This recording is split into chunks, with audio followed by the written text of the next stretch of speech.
This is Include, a Microsoft Partner Network podcast exploring our shared experiences in technology and business. What I also appreciate is that the other people in our business internally have also served as mentors to us. Because they're diverse, because they have these experiences, when they've collectively brought those experiences to the table, that's mentored the founders and taught us things that we didn't know. In this podcast, we're having honest conversations on how to build more inclusive cultures. Welcome back to the Microsoft Partner Network podcast. Today, we're very excited to have Ray Meiring in the studio from Qorus Software. He is the CEO and originally from South Africa. That's right. Thank you very much, Rachel. Good to be here with you today. Well, Ray, tell us a little bit about your journey here and what you're up to. Yeah, so back in 2004, myself and a gentleman named Lee Child, not the author Lee Child, we started a business together. It was a .NET development business back in those days. And we were just building software. And eventually, in around 2008, we came across this idea of building document generation software. We thought that the market needed that. So we started down a product journey in about 2008. And that journey really picked up and started to run. And around about 2012, that product business had actually eclipsed our .NET development business. And so we decided to focus on that, and we started to expand internationally. In 2013, we actually expanded into the US, putting offices here. I moved here in 2015 and set up the Seattle office. And since that point, we've really just seen such fantastic acceleration, specifically around this topic of helping companies build better documents more efficiently. We're really excited about the future. We have Office 365 applications that we've just recently released, and those are hitting the market. So it's going well, and it's been an interesting journey that we've walked from those early days in 2004. Yeah. So what is it like to have offices in different locations like you're experiencing? Yeah, it has its challenges. It's certainly difficult from a communication perspective to keep everything aligned and keep everybody communicating. But the benefits of having those offices spread out across the world are really quite fantastic. You have the different perspectives coming in from the different regions, different people's opinions and cultures coming in from those various areas there. And that really contributes to a great global company that's able to meet its objectives across all those various areas. Along the way, you had to build a leadership team. Yeah. Right? How did you do that? And I remember in our conversation, you actually have a pretty heavy female leadership team. We do. Can you talk a little bit about that and how you built that? Yeah, so today we're 65% in our executive leadership team, female. And we have about 5 different nationalities represented across that leadership team. When we started really focusing on the product business back in 2013, one of the key goals we set ourselves was actually a diversity goal. We wanted to have diversity in that leadership team. We knew that was going to be quite important as we moved into an international market, and so we needed those perspectives. And so right in the early days, we set that diversity goal, and we've mapped ourselves to that goal throughout that time. Talk a little bit more about a diversity goal and how are you doing that? If partners listening and there's what is that? Right. So what we wanted to do was we didn't just want to have replicas of ourselves as the founders. We wanted diversity. And we identified a few areas of diversity. Gender was one of the primary diversity targets that we set ourselves. We wanted to try and get as close to 50-50 as we could in the whole company. But we also wanted to have diversity across age groups. So we wanted to have young people and older people in the business that would bring those perspectives. And then, of course, diversity across the nationalities, being a global company. And so we broke each of those down into specific targets and goals, and we worked towards them when it came to our recruitment policy and trying to identify talent and then hire talent into the business. That's really cool. Thank you. You're the CEO. So how are you getting your leadership team and creating a culture that is, a fan of the diversity goal? How are you kind of getting that rallying call? I think the founders have set the tone for that, and that's been an important thing. That myself, Lee Child, and one of our other founders, who was Stephanie Laurent. She's French, and she's our CTO. We agreed on those objectives right up front. We had a very supportive board of directors as well that wanted to have those goals in place, and so we've managed to build that into really the business and to recruit against that. And as we've built that through, and as new people have joined, they've brought those diverse aspects to the business, and people have seen how that's positively impacted the culture and how good it is to have those various perspectives brought into the business. And so everybody's kind of got behind that and is really engaged with that level of diversity. I mean, it hasn't been without its challenges, no doubt. I think one of the points I raised was the fact that we're on 3 continents, and that is challenging from a time zone perspective and from a communication perspective, and we've worked hard to try and overcome that. But the other thing is that we've had diverse opinions, and very often strong opinions as well, that have come into this executive team, and we've had to learn how to deal with that diverse opinion set, those strong opinions being expressed, and how to still make it all gel together and get to a common unified outcome across those areas. Yeah, I think you bring up an interesting thing that I personally am experiencing. We experience it a lot at Microsoft, is that idea of the different time zones, remote workers. We're building products to help support that kind of dynamic, but it's actually quite difficult, right, culturally, to make people comfortable. I mean, what are you experiencing, and how are you trying to get past, to create a culture that's a big fan of that? I know, and it really is. It is a big challenge. I mean, one of the things that we found is that when you're communicating across these areas, people tend to rely on email as their communication mechanism.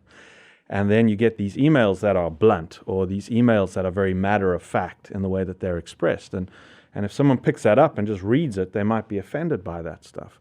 So we've tried hard in terms of communication to deprioritize email and to prioritize web meetings and conference calls as far as possible. We've also had to encourage people to just step out of the normal kind of 9 to 5 that they might have been comfortable with in the past, and be prepared, if you're in South Africa or London, to stretch to 8 p.m., but maybe come in a bit later. From us, our point of view in Seattle here, we start the day at 6 a.m. Some of our technical people start the day at 5 a.m. just to be able to get on calls and to cross over those time zones there. But fundamental to getting this right is actually communication, verbal communication, web-type communication, as opposed to emailed communication, which can be quite easily misconstrued and misunderstood. So that's something we've really worked hard at. We do travel, so that is an element of it, and it's often international travel. And when we get together for that international travel, we try very hard to make it count. There's no such thing as jet lag in Qorus. You land and you start working, and you communicate and you work with the teams there. And of course, that face-to-face communication, when you're sitting in the same room with a whiteboard, that's obviously the ultimate there. But by doing that periodically, it just keeps the teams bound together across the globe, and it keeps that culture alive amongst the leaders. That's really great. Yeah. Well, and now you have things, with video conferencing and things like the Service Hub. Not to plug Microsoft. But the video is so important. But it's actually kind of cool with Service Hub and being able to whiteboard virtually. Exactly. And on video, that's an interesting topic, because it's so easy for us to have like a Skype for Business meeting and just make it audio. Yes. And you know what happens? It's audio, so everybody's pounding away at emails or sending texts out, and they're actually not focused in. But the minute you switch that camera on, it makes you focus into that room. Now, some of the ladies in the team don't like that if it's a 5 a.m. meeting. But it means that we do get to see each other, and we get to interact with each other face to face. Have you created some sort of precedent culturally about video? Yeah, we try very hard to do that. I mean, it doesn't always work. Let's face it, you don't always want to be on video at 5 a.m. Yeah. Okay. Yeah. So I come on video and I pull the hoodie over in the mornings Right. there. And it's just like this Darth Vader looking image on the screen there. Yeah. But we try to keep those cameras on as far as possible. One of the other things that we do is when we have our all hands, we try to do that like live web conferencing. It can be a bit tricky when you're in Seattle at AM time and Cape Town's on a Friday having beers, and you're doing like a conference call with them, and they're in party mode and you're in kind of breakfast mode, coffee mode. But it does create that culture and that union between the various areas, if you can get that right, to have those meetings with the cameras on across those time zones. Yeah, it seems like what you're doing is very intentional. It is, yeah. It's very intentional. It takes work. It does. Right? It takes work to foster an inclusive workplace. Absolutely. Yeah. And it takes strategy. You have to, as you said, intentionally, you have to think about it. It's not something that you can just haphazardly approach. You've actually got to do it with a strategic direction and a strategic intent right from the beginning to get it right all the way through. What have you done as a leader when you kind of set this out? What was your methodology almost to create a culture like that? Who did you route? How did you do it? Look, I don't think that we started and we had this magical formula. It's kind of evolved over the years. The founders knew, though, right at the start, that we didn't want to hire cookie cutter images of ourselves. We had a particular lens that we looked at the business from. And we wanted to hire people that had different lenses, that they could bring in different perspectives. And so instead of hiring the head of marketing that does what I tell her to do, she comes in and she brings in this wealth of knowledge and really mentors me on how to run a marketing team and how to make that marketing team successful. I think about an example with our alliances team. We were recruiting for alliances in the US, and across our desk came this alliance manager who was based in Sweden. She was a US citizen, but she was based in Sweden, and she had built alliances into Asia, which isn't one of the territories that we focus on.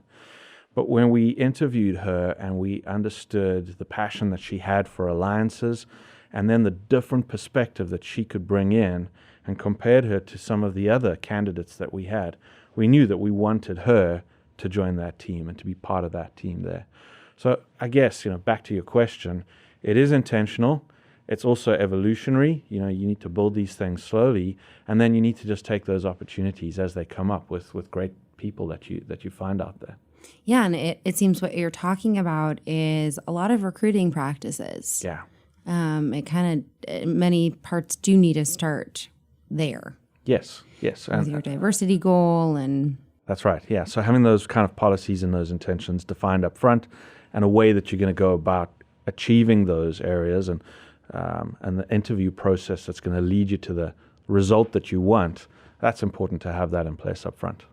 Something that continues to be talked about a lot is mentorship. Yeah. You, I'm sure, have mentors. Do you have any? How has that influenced you? And then how are you taking mentorship and making that impactful for your organization? Yeah, I definitely have several mentors that have been important to me over the years. From family, my father has been a great mentor to me, and then other business associates that I've met just over time that have built successful businesses. You kind of turn to those people when you're having a moment where you need some validation or struggling with a particular item there or issue, and those mentors really do guide you. So it's important to have them in place, I think, for any CEO, any senior leader in a business. But what I also appreciate is that the other people in our business internally have also served as mentors to us. Because they're diverse, because they have these experiences, when they've collectively brought those experiences to the table, that's mentored the founders and taught us things that we didn't know. And we go to those people as the subject matter experts when we're looking to make decisions and looking to challenge things. It's those mentors that are in the business that can really help us, but also help other team members as well inside of the company to grow in a particular direction or to reach an objective that they need to get to. So it's reverse mentorship. Exactly. That's a great term. Yeah. It's basically, instead of having someone outside of the organization mentor into the organization, having everybody in the company think about themselves as a mentor and mentor each other and mentor upwards, as it were, across the organizational chart. Do you have formal programs set up, or is it pretty organic? I would say it's organic, and we didn't specifically say that we wanted to do mentorship. It's been something that's organically developed and something that we've really just enjoyed having in the company. How have you seen what has been the impact of all the great work that you're doing around culture and creating inclusive environments with your customers? What are you seeing in terms of your customers' perceptions? Yeah, it's been good for us. This year we won Microsoft Partner of the Year for Customer Experience, and we were very proud to win that award. And I believe the reason we won that award is because we've looked at our customers' experience from end to end, the full journey there, and we've mapped ourselves and our culture and our touch points into that customer journey there. And we've tried to reflect a positive culture all the way through that and a positive impact back on that customer journey and that customer experience. And by having that diversity in the team, it's meant that when we're dealing with a client in India, we're more empathetic to that client because we've learned empathy through the diversity in the business. When we have a client in Australia or in England, we've learned empathy through our internal diversity, and we're more empathetic with those cultures and more empathetic then with the client and more prepared to help them out and to go that extra mile. I love what you're bringing up, empathy. In Satya Nadella's new book, Hit Refresh, I'm reading it right now. He talks a lot about that. He does, you're right. Empathy and how it's really a key to the culture. And then if you can get that right, the customers value success. It will happen naturally. It's a key word. Yeah. And when I read, and I haven't gone all the way through Satya's book yet, but when I read the first few chapters there, that word empathy certainly stood out. And it's probably a word that we first started using in the business back in about 2014. Stephanie, our CTO, brought that word to the table and said, for this to work, for us to culturally work, we need more empathy with each other. And so it's become a value for us, having empathy in the team, and then that empathy relates back into the customer experience as well.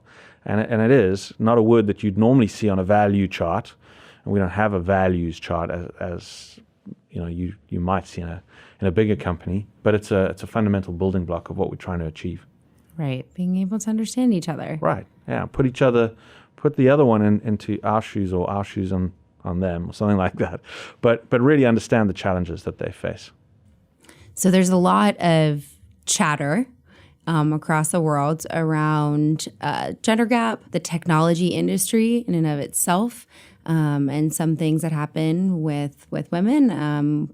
What's kind of your thought on this? We have really tried to create that diversity in the business and in the leadership team. And as I said, we've got 65% female leadership team. That leadership team doesn't comprise just of certain functions. The female component looks after the technology. Our CTO is female. She comes from France. She's got a master's degree in technology. She brings some great perspectives, very analytical mindset to the table. Our head of marketing is female, and she's worked in great companies, and she's been able to bring those experiences into the business. Head of sales, female.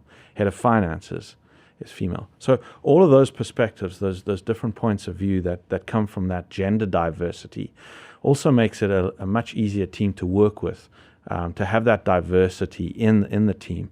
For me to lead the Exco with a good mix of male and female opinions and male and female styles coming to the business has really smoothed that out and helped us be successful. I think it's helped us build the culture that we have today. And that culture underpins kind of everything that we do. Right. And when you have more women in senior level positions like that, one, it opens up the conversation amongst a senior leadership team that they're not the only woman, maybe 2 women out of 10 or whatever sitting at the table. Yeah. So there's now a level of comfort and openness that there probably wasn't before. Definitely. And then it affects your career trajectory for your younger, hopefully growing employees that can now look at senior leaders. A female CTO is quite impressive. Yeah. So congratulations on that. Thank you. And she's awesome. I mean, really, this business would not be anywhere without our female CTO. Right. And now there can be younger employees and younger kids in the technology industry and say, this woman can do that. And I think that's actually the most important piece is getting women. And it's not just women. It can be ethnic diversity too. I'm a woman, so I tend to talk about that. But that matters. That matters. And being, again, really intentional. Yes. And you don't hire somebody or put somebody in a position they can't do. But when you can find the right person, it can make a huge impact. And it has. It has, because people have looked at Stephanie as a role model in the business, both male and female, and the elements that she brings into that role as the CTO, her approach to that role.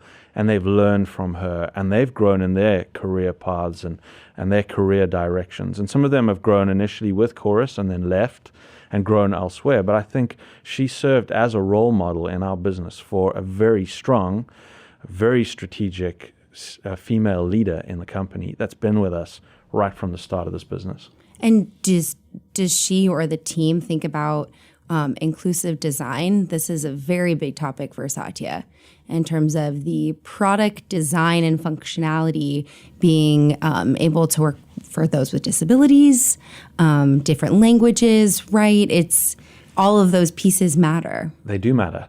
And we do have strategies around those. I mean, firstly, we've looked at language, multiple languages, and design systems so that we can expand into non-English speaking markets as well. Because Stephanie is female, she's our CTO, and she's from France originally. And the first thing she said is that this technology has to be able to scale into French-speaking countries. And so our very first product was built to be able to be translated into French, into Spanish, into other languages. She just brought that mindset to the table. That's super awesome. Thank you. Yeah. Okay, so partners are listening. You've given them so many examples of what you're doing, but what do you think are some tips that you could give to start thinking about how can they create a more inclusive workplace? I think definitely the one is set yourself some goals. Identify the value of that diversity up front, and then set yourselves goals and make it a strategic goal, not just some kind of sideline exercise. Really put it at the forefront of the goals and then work towards that. If you're dealing with a multinational or a global company, it's really, really important to foster that good communication across the teams and to try and maintain that culture alive across those various diverse teams that you have. We've done a few things to do that. We have these all hands meetings that we try to keep live and keep video based. But we also have interdepartmental service level agreements that we've put in place, which are like contracts between the departments that specify how they work together. And they really form kind of like a guideline or rule book on how to get those things right. That's been fundamental to some of the success. And then we have other forums that we allow people to express their opinions and to engage in, and we try to make them feel inclusive. We have this thing called the Breakfast Club. It's a group of people. Some of them are senior leadership. Some of them are technical people that are not in senior roles, but they're experienced technical people. And we get together over breakfast and discuss challenges that we might have. We do that face-to-face once a quarter, but it just gets everybody into the same room. It removes the formal environment that you might have in a normal company meeting, and it gets people talking about challenges, issues, subjects that they want to bring to the table, and it fosters a culture of inclusion because everybody's opinion through that process is a valued opinion. Those are great tips. Plus, everyone likes breakfast. Everybody loves breakfast. Yeah, good English breakfast is great. An English breakfast. Well, thank you so much for being in the studio with us today, Ray. We really appreciate it. Thank you, Rachel. Appreciate being here. Thank you. Thanks for listening to Include. Don't forget to subscribe and let us know what you think.